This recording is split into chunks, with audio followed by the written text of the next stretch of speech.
नमस्कार दोस्तों, good morning भाई लोगों, राम राम सा।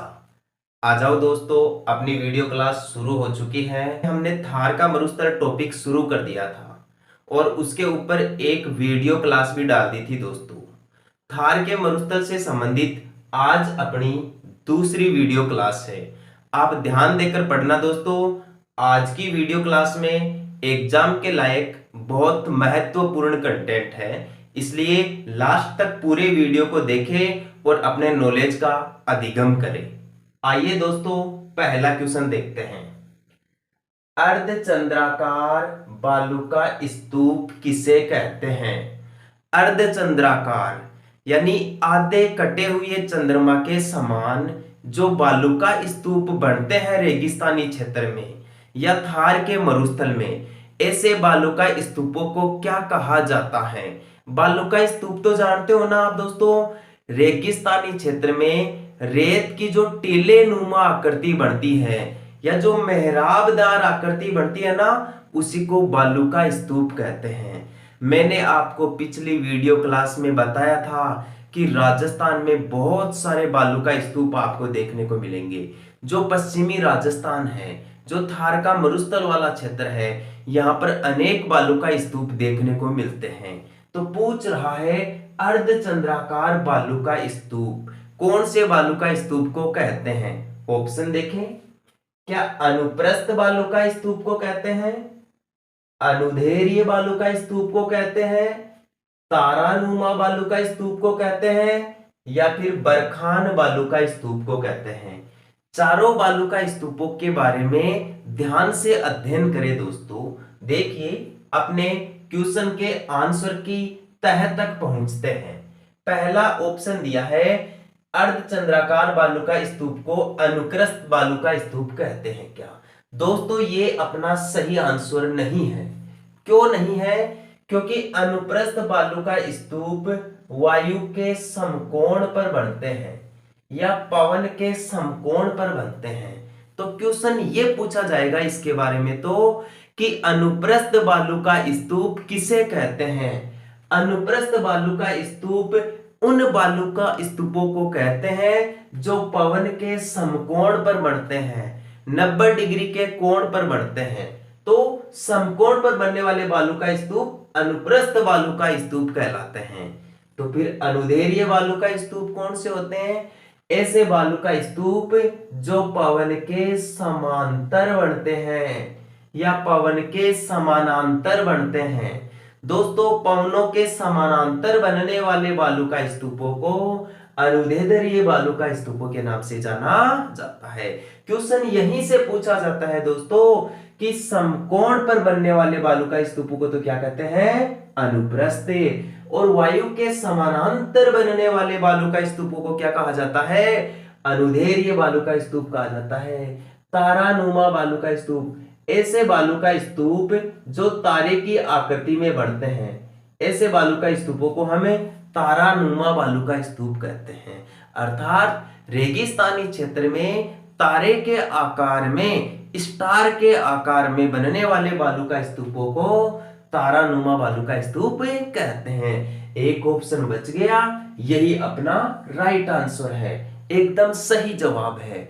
अर्धचंद्राकार बालू का स्तूप बरखान को ही कहते हैं। आ रही है बात समझ में दोस्तों? क्वेश्चन आपसे पूछ ले अर्धचंद्राकार बालू का स्तूप किसे कहते हैं? बरखान को कहते हैं। लेकिन यहां ध्यान दीजिए, आपको दोस्तों इसी अर्धचंद्राकार के बारे में एक और क्वेश्चन पूछा जा सकता है कि राजस्थान में अर्धचंद्राकार आकृति का जिला कौन सा है? तो दोस्तों वह सीकर जिला है। राजस्थान के सीकर जिले की आकृति अर्धचंद्राकार है या प्याले नुमा है या प्याली नुमा है। आ गई बात समझ में? कंसेप्ट हो गए क्लियर? ठीक है दोस्तों, अगले क्वेश्चन पे पहुंचे। स्थानांतरित बालू का स्तूप किन्हें कहा जाता है? स्थानांतरित बालू का स्तूप यानी स्थान बदलने वाले बालू का स्तूपों को ही स्थानांतरित बालू का स्तूप कहते हैं। दोस्तों, स्थानांतरित बालू का स्तूप वायु के साथ, पवन के साथ गति करते हैं, इसलिए इन्हें गतिशील बालू का स्तूप भी कहते हैं। तो एग्जाम में आपसे क्वेश्चन पूछ लिया जाएगा कि गतिशील बालू का स्तूप किसे कहते हैं या स्थानांतरित बालू का स्तूप किसे कहते हैं। आइए दोस्तों ऑप्शन की तरफ बढ़ते हैं। पहला ऑप्शन देखिए, क्या पैराबोलिक बालू का स्तूप को स्थानांतरित बालू का स्तूप कहते हैं? नहीं, यह आपका सही आंसर नहीं है। क्यों नहीं है? क्योंकि पैराबोलिक बालू का स्तूप का आकार क्लिप के समान होता है। किसके समान होता है दोस्तों? क्लिप। क्लिप तो जानते हो ना, महिला के बालों में जो क्लिप लगाई जाती है ना, उस क्लिप के आकार के बालू का स्तूपों को पैराबोलिक बालू का स्तूपों के नाम से जाना जाता है। अगला ऑप्शन, क्या इसे नाचना कहा जाता है? यानी स्थानांतरित बालू का स्तूपों को नाचना कहते हैं क्या? यह भी अपना सही आंसर नहीं है। क्यों नहीं है भाई? क्योंकि नाचना कहा जाता है मरुस्थल के विस्तार को। थार के मरुस्थल के विस्तार को नाचना कहा जाता है। या जब थार का मरुस्थल का विस्तार आगे की ओर बढ़ता है, थार का मरुस्थल का आकार फैलने लगता है या इसका क्षेत्रफल बढ़ने लगता है, तो मरुस्थल के बढ़ने की प्रक्रिया को राजस्थान में नाचना कहा जाता है। दोस्तों ध्यान रखना, नाचना ऊंट का प्रकार भी है, ऊंट की नस्ल भी है। नाचना नस्ल के ऊंट जो पश्चिमी राजस्थान में पाए जाते हैं। ऊंट के बारे में ध्यान रखना दोस्तों, यह राजकीय पशु है। राजकीय पशु तो कौन सा है? ऊंट। और राज्य पशु कौन सा है दोस्तों? चिंकारा। और राज्य पक्षी कौन सा है? गोडावन। राज्य वृक्ष कौन सा है? खेजड़ी। और राज्य पुष्प कौन सा है? रोहिड़ा। राज्य खेल कौन सा है? बास्केटबॉल। इन सभी क्वेश्चंस का आप ध्यान रखना। इनमें सबसे इंपॉर्टेंट आंसर क्या है या सबसे इंपॉर्टेंट क्वेश्चन क्या है? पूछा जाता है बास्केटबॉल में खिलाड़ियों की संख्या कितनी है। बास्केटबॉल में 5 खिलाड़ी होते हैं दोस्तों। कितने खिलाड़ी होते हैं? 5 खिलाड़ी। तो यहां देखिए, नाचना क्या है? मरुस्थलीकरण बढ़ने की प्रक्रिया को नाचना कहा जाता है। पश्चिमी राजस्थान में नाचना ऊंट की एक नस्ल भी है। और पैराबोलिक बालू का स्तूप किसे कहते हैं? महिला के बालों में जो क्लिप डाली जाती है, उस क्लिप के आकार के जो बालू का स्तूप होते हैं, उनको पैराबोलिक बालू का स्तूप कहते हैं। अगला ऑप्शन, धैर्यन। ये दोस्तों अपना सही आंसर है, एकदम परफेक्ट जवाब है दोस्तों। जो गतिशील बालू का स्तूप होते हैं, जो स्थानांतरित बालू का स्तूप होते हैं, उन्हीं बालू का स्तूपों को धैर्यन कहा जाता है। क्या कहा जाता है ऐसे बालू का स्तूपों को? धैर्यन कहा जाता है। सीप दोस्तों, जब सीप किसे कहते हैं? जो बरखान बालू का स्तूप बढ़ते हैं ना अर्धचंद्राकार आकार में, अर्धचंद्राकार आकार में तो बढ़ते हैं बरखान बालू का स्तूप। दोस्तों जैसे बरखान बढ़ते हैं ना, लगभग उसकी तरह ही एक और बालू का स्तूप होता है जिसे सीप बालू का स्तूप कहते हैं। जब बरखान बालू का स्तूप के निर्माण के समय हवा की दिशा में या पवन की दिशा में परिवर्तन होता है, तो पवन की दिशा में परिवर्तन होने से जो बालू का स्तूप बनता है, उसी को सीप बालू का स्तूप कहते हैं। आ गई बात समझ में दोस्तों? क्वेश्चन देखे फिर से देख ले एक बार, ताकि पूरा कंटेंट आसानी से क्लियर हो जाए। स्थानांतरित बालू का स्तूप किसे कहते हैं? इसे गतिशील बालू का स्तूप भी कहते हैं, और धैर्यन को स्थानांतरित व गतिशील बालू का स्तूप कहते हैं। सीप बालू का स्तूप यह बरखान की आकृति जैसा ही होता है, लेकिन बरखान बालू का स्तूप के निर्माण के समय जब पवन की दिशा में परिवर्तन हो जाता है, तो सीप बालू का स्तूप का निर्माण होता है। रही बात पैराबोलिक बालू का स्तूप, महिला के बालों में डाली जाने वाली क्लिप के आकार का बालू का स्तूप पैराबोलिक बालू का स्तूप कहलाता है। नाचना क्या है? नाचना एक बालू का स्तूप नहीं है, लेकिन मरुस्थल विस्तार की जो प्रक्रिया होती है, उसे राजस्थान में नाचना कहा जाता है। अगला क्वेश्चन, पथरीला मरुस्थल कौन सा है?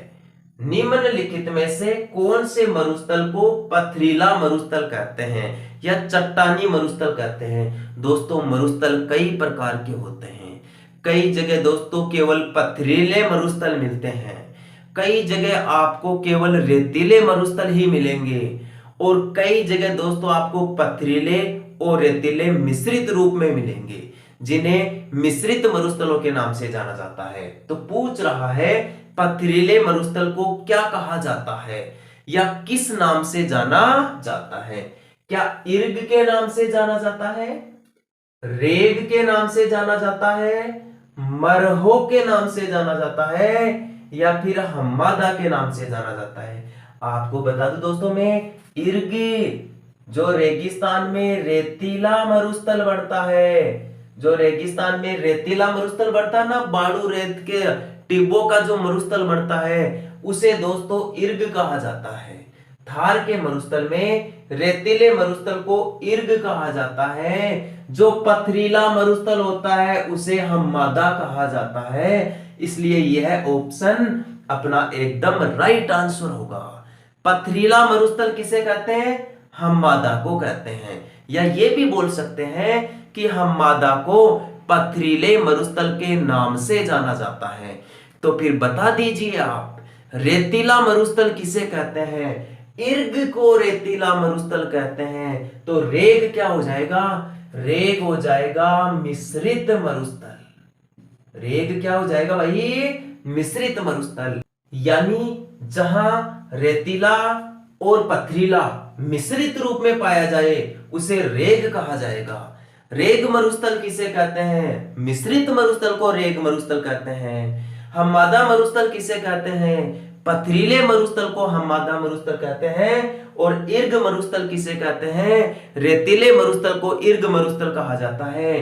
क्वेश्चन पूछ रहा है पथरीला मरुस्थल किसे कहते हैं? हम्मादा को पथरीला मरुस्थल कहते हैं। एक ऑप्शन बच गया है दोस्तों, मरहो। मरहो क्या होता है? ये ना तो पथरीला मरुस्थल होता है और ना ही रेतीला मरुस्थल होता है। दोस्तों मरहो थार के मरुस्थल में जो लहरदार बालू का स्तूप पाए जाते हैं, उन बालू का स्तूपों के निम्न भाग में वर्षा का जल भर जाता है दोस्तों। तो उस नमी युक्त जल वाले क्षेत्र को ही मरहो कहा जाता है। ध्यान रखना दोस्तों, मरहो क्या है? रेगिस्तानी क्षेत्र में बालू का स्तूपों के बीच में वर्षा के जल भर जाने से जो नमी युक्त क्षेत्र बनता है उसे मरहो के नाम से जाना जाता है। आ गई बात समझ में? आ जाओ अगले क्वेश्चन पे। राजस्थान में सर्वाधिक कौन सा बालू का स्तूप पाया जाता है? भाई इतने प्रकार के बालू का स्तूप है, अनुप्रस्थ है, पैराबोलिक है, अनुदैर्ध्य है, तारानुमा है, बरखान, सीप, दर्यन, कितने प्रकार के बालू का स्तूप है दोस्तों? तो ये पूछ रहा है कि इन सभी बालू का स्तूपों में राजस्थान में सबसे ज्यादा कौन सा बालू का स्तूप पाया जाता है?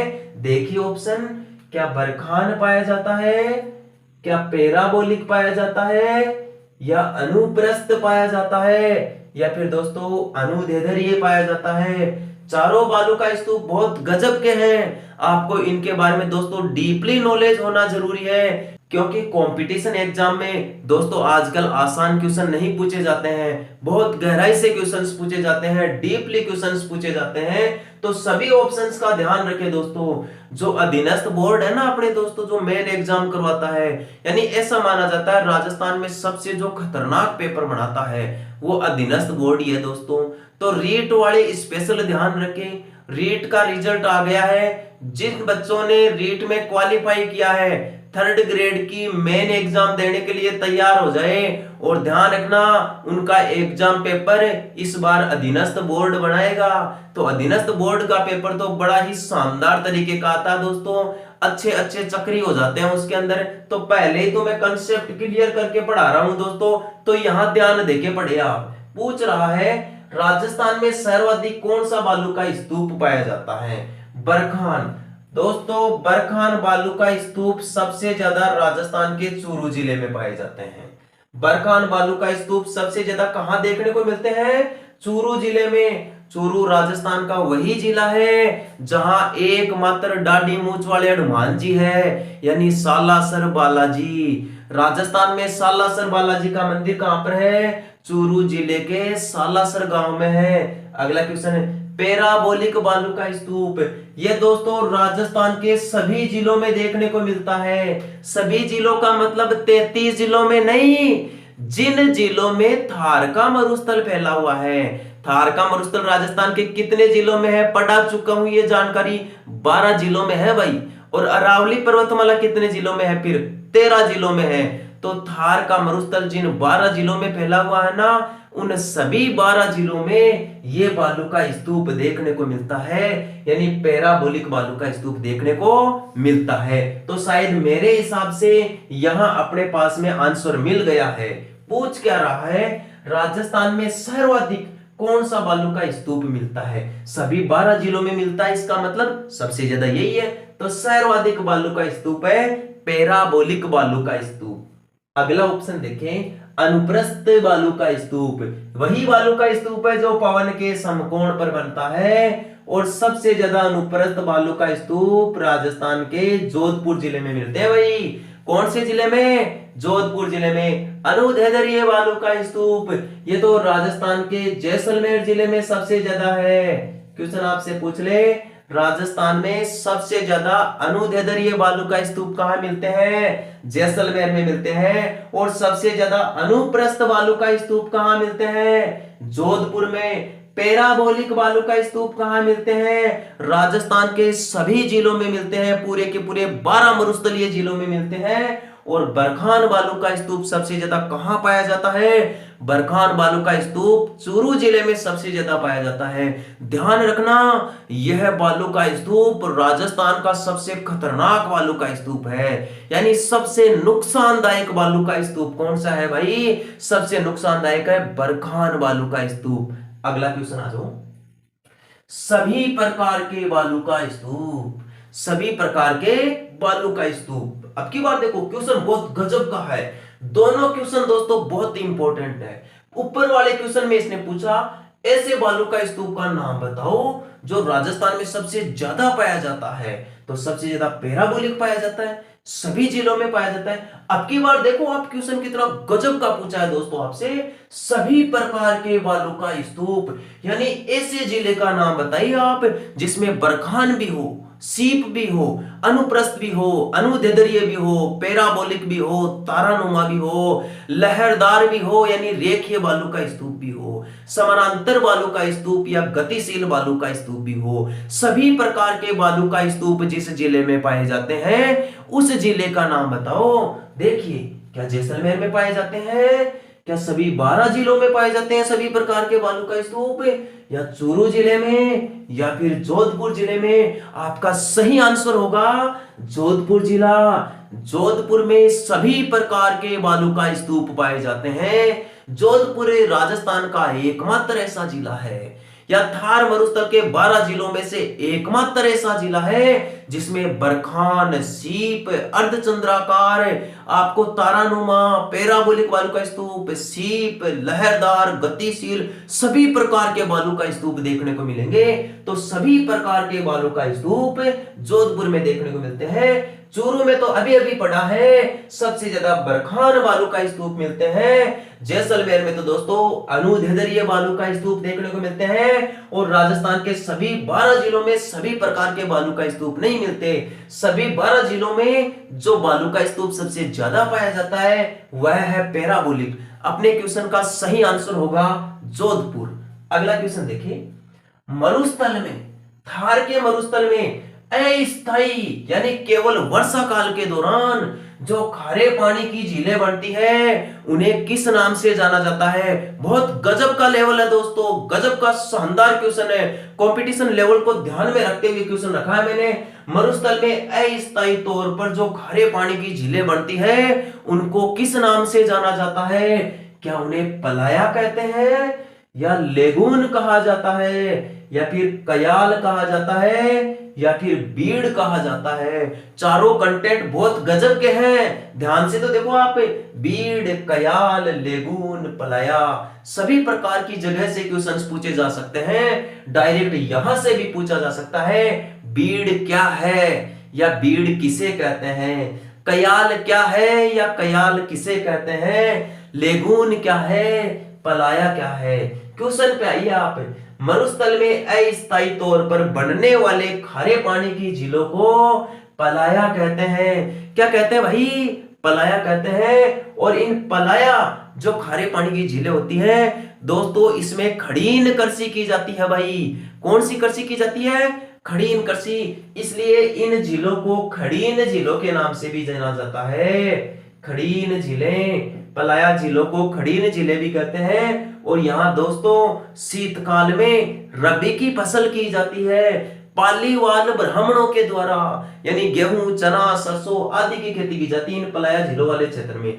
होता क्या है दोस्तों, मानसून काल के दौरान रेगिस्तानी क्षेत्र में जो बरसात हो जाती है, जो वर्षा हो जाती है दोस्तों, वर्षा का जल बालू का स्तूपों के नीचे जो गर्त वाला भाग होता है ना, वहां पानी भर जाता है और वहां अस्थायी झीलें बन जाती हैं। फिर दोस्तों झीलें सूख जाने के बाद में वो जो नमी युक्त जमीन होती है उसमें खेती की जाती है, रबी की खेती की जाती है। और रबी की खेती करने वाली जो मुख्य जाति है यहाँ जो पलाया झीलों में खेती करती है या पलाया झीलों के बचे हुए भाग में खेती करती है, वो पालीवाल ब्राह्मण है और वो रबी की खेती करते हैं। तो ध्यान रखना, पलाया झीलों को खड़ीन कृषि भी कहते हैं। अपने क्वेश्चन का आंसर तो यही मिल गया, लेकिन आगे 3 और ऑप्शन है जो आपको झीलों से रिलेटेड ही है, आपको बढ़िया कंटेंट देंगे दोस्तों। जैसे लेगून, समुद्र तटवर्ती भागों में, समुद्र के तटवर्ती भागों में जो खारे पानी की झीलें बनती है उनको लेगून कहा जाता है। क्या कहा जाता है भाई दोस्तों? लेगून कहा जाता है। जैसे बेम्बानड लेगून हो गई, पुलिकट लेगून हो गई, चिल्का लेगून हो गई। जैसी लेगून होती है वैसी कयाल होती है। कयाल भी दोस्तों सागर के तट पर बनने वाली खारे पानी की झीलों को ही कहा जाता है। देखना, लेगून और कयाल ये दोनों खारे पानी की होती है। बीड़, बीड़ बहुत गजब का क्वेश्चन है दोस्तों। शेखावाटी में, शेखावाटी यानी सीकर, चूरू और झुंझुनू।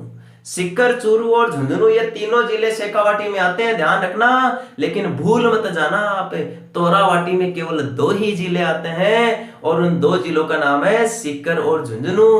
क्यों? क्योंकि कांतली नदी के प्रवाह क्षेत्र को ही तोरावाटी कहते हैं और कांतली नदी केवल 2 ही जिलों में बहती है भाई, एक तो सीकर और एक झुंझुनू। चूरू की सीमा पे जाके तो समाप्त हो जाती है, उसमें उसका कोई मुख्य प्रवाह क्षेत्र नहीं है। तो बीड़ क्या होता है? इस शेखावाटी में यानी इस सीकर, चूरू और झुंझुनू में जो घास के मैदान पाए जाते हैं उन घास के मैदानों को बीड़ कहा जाता है भाई। क्या कहा जाता है? बीड़। ध्यान रखना, ढूंढाड़ में जो घास के मैदान होते हैं ना उनको बीड़ा कहा जाता है। ढूंढाड़ में घास के मैदानों को बीड़ा, शेखावाटी में घास के मैदानों को बीड़, कयाल और लेगून सागर के तट पर बनने वाली खारे पानी की झीलें और पलाया या खड़ीन रेगिस्तान में बनने वाली अस्थायी खारे पानी की झीलें होती है। अगला क्वेश्चन, कौन सा रन, देखो रन या टोड, रन या टोड, कौन सा रन जोधपुर जिले में है भाई? रन या टोड क्या होता है?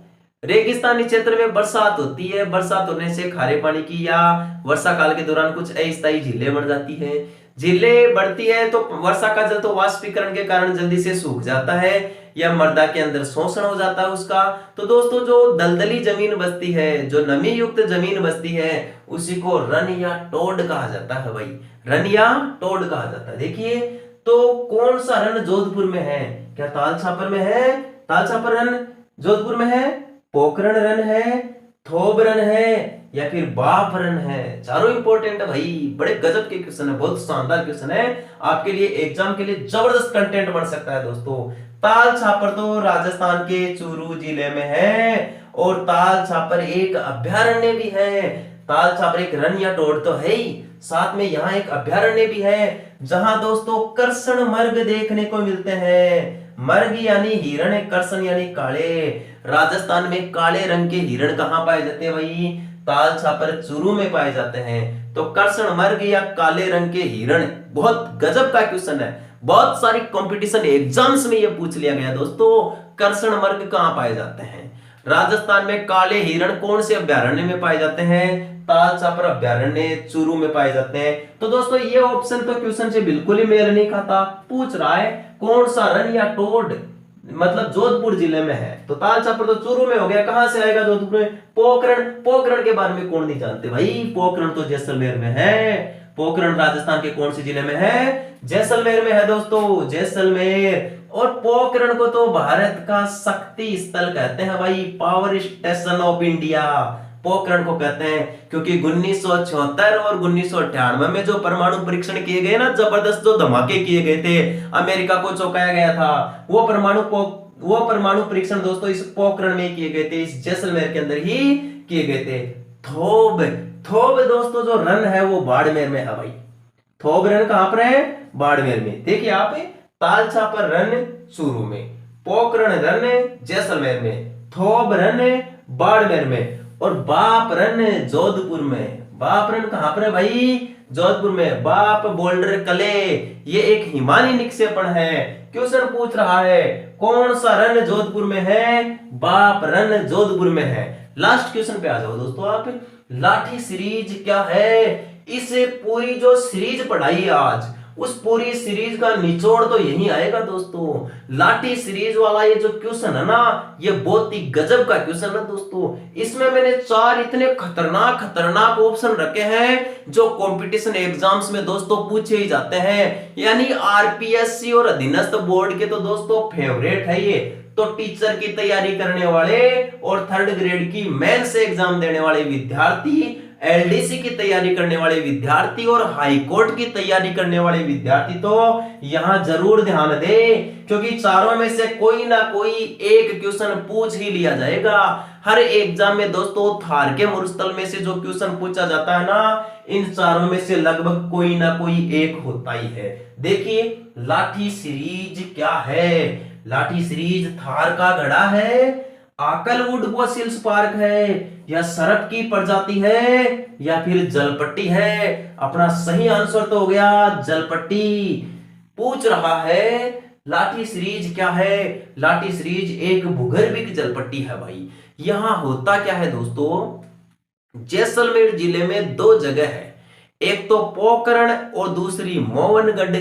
पोखरण से लेकर मोहनगढ़ तक 60 किलोमीटर लंबा जो हरा भरा क्षेत्र है ना, उसी क्षेत्र को दोस्तों भूगर्भिक जलपट्टी कहते हैं, या उसी को लाठी सीरीज कहते हैं। दोस्तों ऐसा माना जाता है कि यहाँ प्राचीन समय में, यानी ऋग्वैदिक काल में, इधर से सरस्वती नदी बहती थी, तो उस सरस्वती नदी का अवशेष माना जाता है इस एरिया को। और यहाँ पर दोस्तों मीठे जल के कुएं मिलते हैं, इस क्षेत्र में मीठा जल मिलता है। यदि पूरे जैसलमेर में देखा जाए ना, तो ज्यादातर भागों में दोस्तों लवणीय जल है, खारा जल है, लेकिन ये जो जलपट्टी है, भूगर्भिक जलपट्टी है, जो ये लाठी सीरीज है, यहाँ का जल दोस्तों बहुत मीठा है, अमृत जैसा जल है दोस्तों।